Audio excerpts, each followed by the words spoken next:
BJP কোনো মুখ মুখোশের রাজনীতি করে না। বিজেপি ব্যক্তি নির্ভর রাজনৈতিক দল নয়।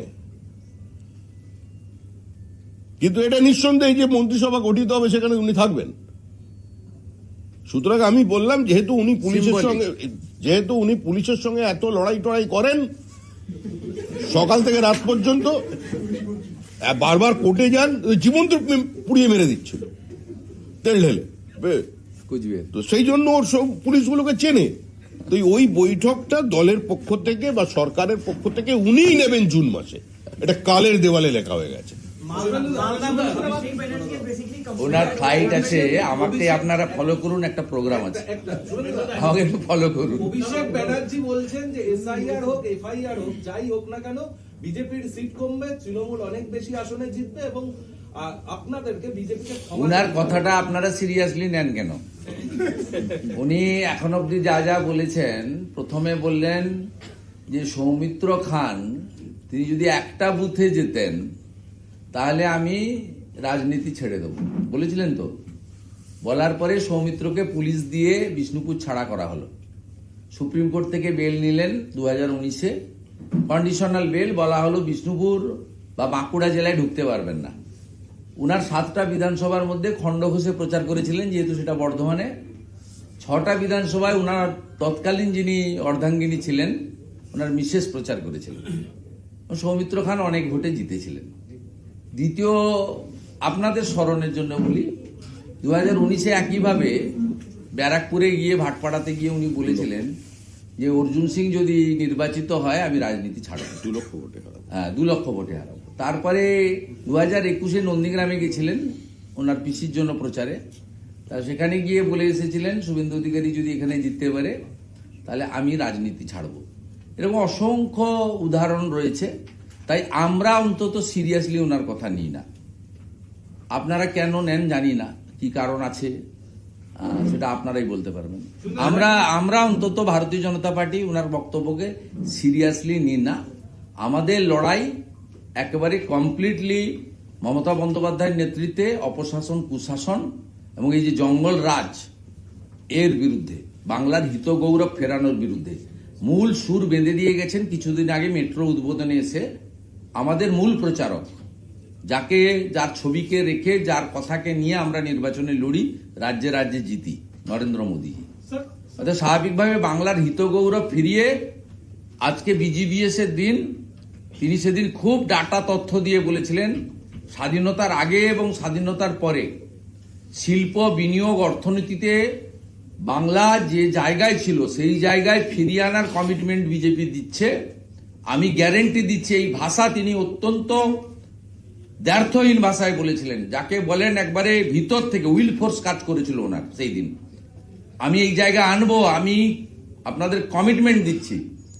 তাই সেই লক্ষ্যে আমরা লড়াইটা করব, বাংলার হিত গৌরব ফেরাবো। जो बीएलएस है टीएमसी की तरफ से कहा गया है कि एक एक घर में जाएं, स्क्रूटनी करें जिनके नाम कटे हैं 45,000। ऊपर से आज जो कल्याण बनर्जी है उन्होंने कहा है कि कल जो ड्राफ्ट आई है उसमें बीजेपी से सवाल करिए कितने घुसपैठिए निकलेंगे। बीजेपी से सवाल करिए कितने घुसपैठिए निकलेंगे। देखिए, कल्याण बनर्जी का बात सीरियसली लेने की जरूरत नहीं है। ये is a registered drunkard. Several time several time stated that he is the registered drunkard. मैं ये बता रहा हूं 14 फरवरी शाम तक आपको मिल जाएगा कितना घुसपैठिया है, कितना डेथ है, कितना फर्जी है, कितना डबल ट्रिपल एंट्री है, कितना फेक है, सब मिल जाएगा। हड़बड़ी का कोई बात नहीं है और अभी इसको खुलासा करने का कोई जरूरत नहीं है।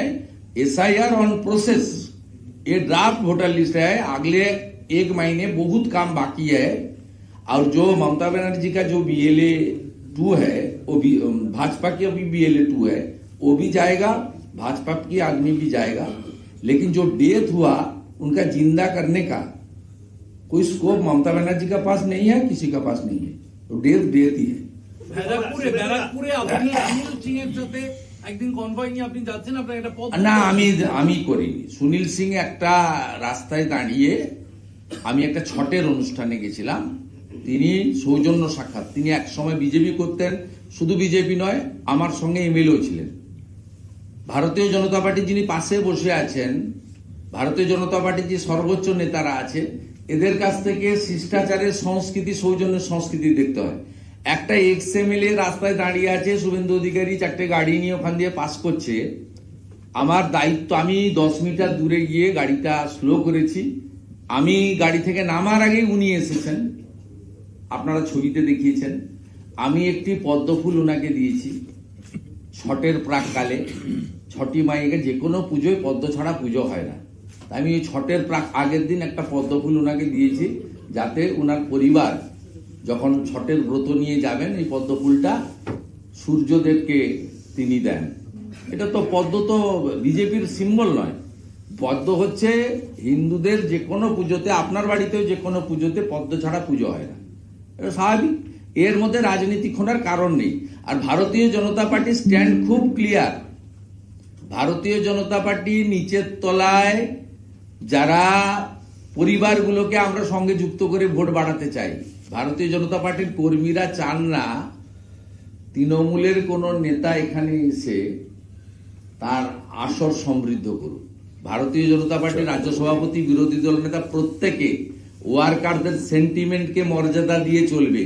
এই নির্বাচনে কর্মীরা এবং রাষ্ট্রবাদী ভোটাররাই শেষ কথা বলবে, কোনো নেতা শেষ কথা বলবে না। तृणमूल कांग्रेस ने भवानीपुर में बूथ एजेंट को घर घर भेज रहा है, क्योंकि वो भेज दिया, भेज दिया।